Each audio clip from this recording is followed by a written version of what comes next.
simply like that. But if you get seasick very easily, or if you get if you have some pains in your body and your back and you're a little bit afraid of that, sit closer to the back because there's less movement or vibrations in the back.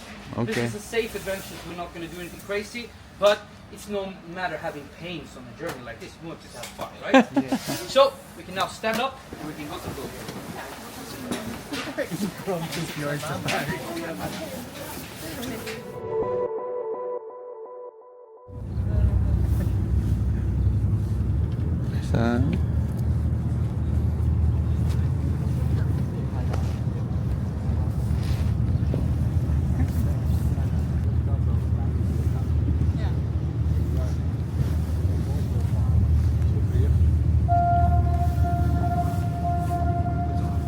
Sinasabayan natin.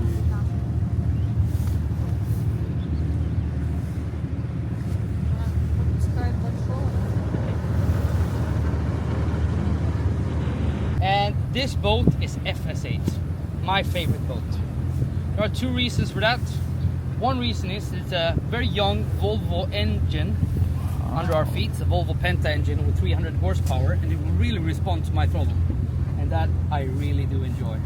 As a Swede, I also feel a lot more safer if it's a Volvo engine.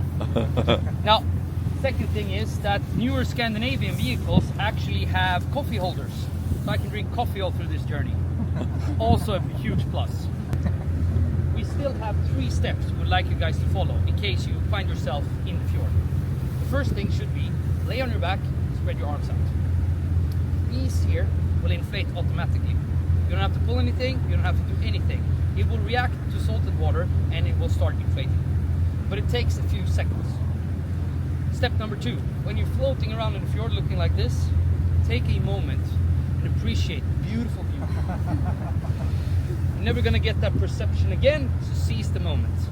And third step, close your fist, raise them up in the air.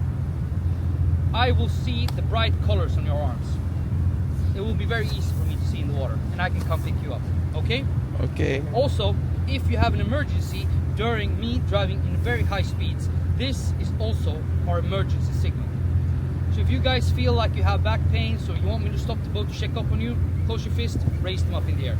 I know something is wrong and I will stop the boat, okay?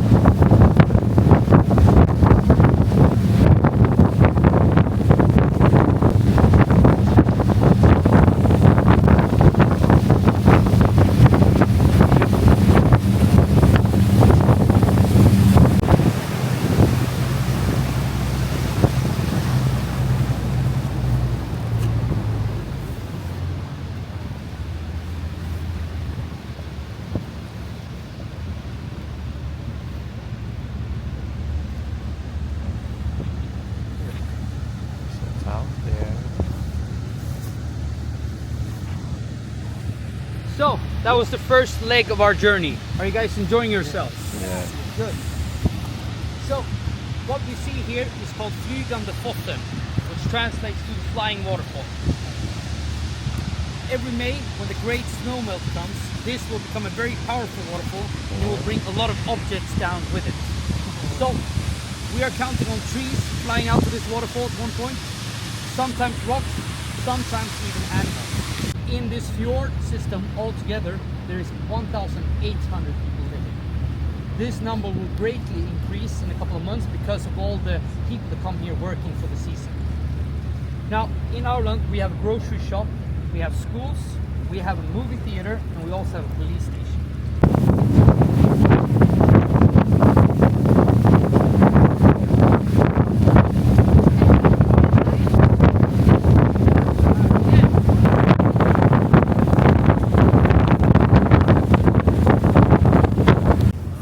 This was a project started in the 1920s by the farmer living here in this village called Underdal. They wanted to build a road that reached all the way to Flam. But then, during the Second World War, this fjord was occupied. in the 1950s they tried to make this road happen again, but as soon as they started using dynamite on the side of the mountain here, they realized it was way too in the center of town. Small white church with a red pointy roof. That church is the village's oldest building. It's dated to 1147. And why we know this date exactly is because it's documented in the Vatican when it was completed. There's a lot of interesting things inside of that church, but the one thing I find most interesting as a Scandinavian is under one of the altars there is a painting of a troll. When these people came here as missionaries, trying to convince these people to believe in Christianity, these people were believing in the Aesir's, Odin and Thor, but they were also having a heavy belief in trolls as the creator of this beautiful environment that we're surrounded by. So, this is one of the few places on Earth where we have magical, hedonistical animals depicted inside of a church.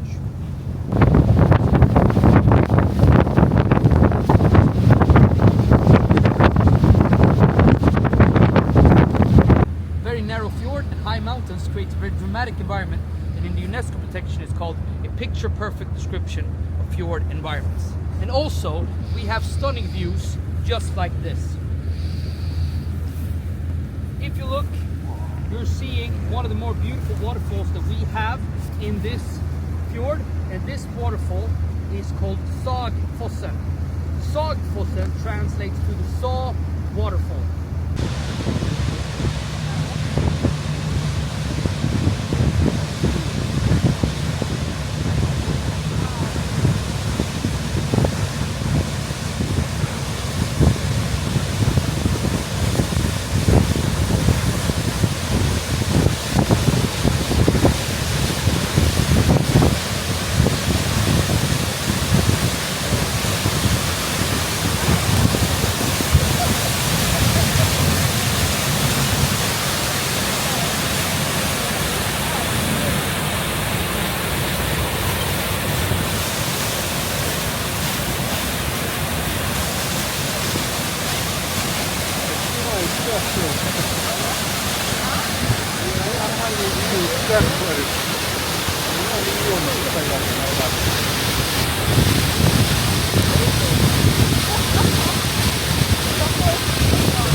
Mountain right here, you're looking at a mountain called Beitelen, and Beitelen is 600 meters tall.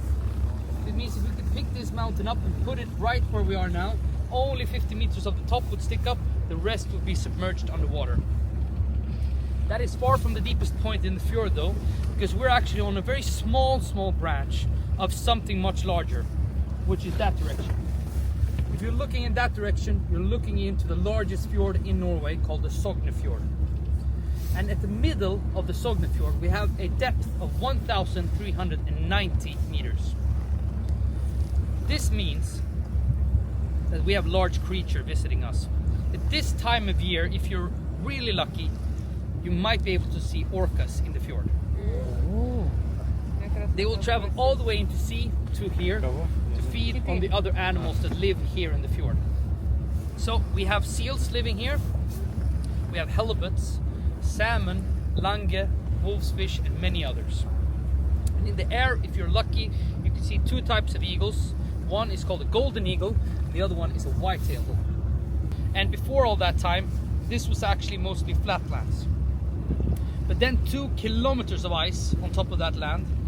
And then when that ice started melting, it started dragging across the land and it started retrieving out into the sea. Now, when that heavy ice was moving across the land, it started reshaping it. And 30 times over, then we're left with this beautiful environment we have around us. So, to be called a fjord, it needs to be created by glacier ice connected to the sea. So this water here is salt water, all of it. On top, it can be a little bit brackish, but only because of the fresh water that comes down. Now, there is a different story about creation as well, and then we need to talk about trolls again. So, it has been a Disney-fied figure, trolls. You guys see it as colorful and magical, but that's not the way it was. They were actually quite horrible. Look at the mountains Just over here. a troll. You can see over each mountain the knuckles. You can see the fingers still going down into the ground. So, now when you go back to the UK, when you go back to the Netherlands, when you go to Armenia, when you go back to the Philippines, when you go back to Ireland, I think I remembered all of them. You will be ambassadors to Norway, and we want you talking about trolls rather than talking about glacier ice. And that is for 2 reasons. First reason is, if you read the news in any part of the world today, it's a sad story, and we could need some magic and mysticism in the world right now. And the second reason is, it's 17 kilometers to swim back to Flam from where we are right now. So, are we in an agreement? Yeah. We will talk about trolls again? Yes. Are you sure? Yes? Okay. 1.5 million people travel through Flam and Aurland, and that place will become crowded. It will become queues. But if you go up now, if you're lucky, you can be completely alone, or at least a couple of people just you. So really highly recommend going there. It's an excellent time to do it. Now, this village here that we see has been inhabited since the Bronze Ages. And why we know that so exactly is because if you travel into this village, about 1 kilometer, you'll come to an agricultural college. And by that college, we have Bronze Age graves. These Bronze Age graves are stones put in a perfect circle that created a perfect hill. And when you stood on top of the hill, you were supposed to see water. And that was a way to pay tribute to the leaders of that time.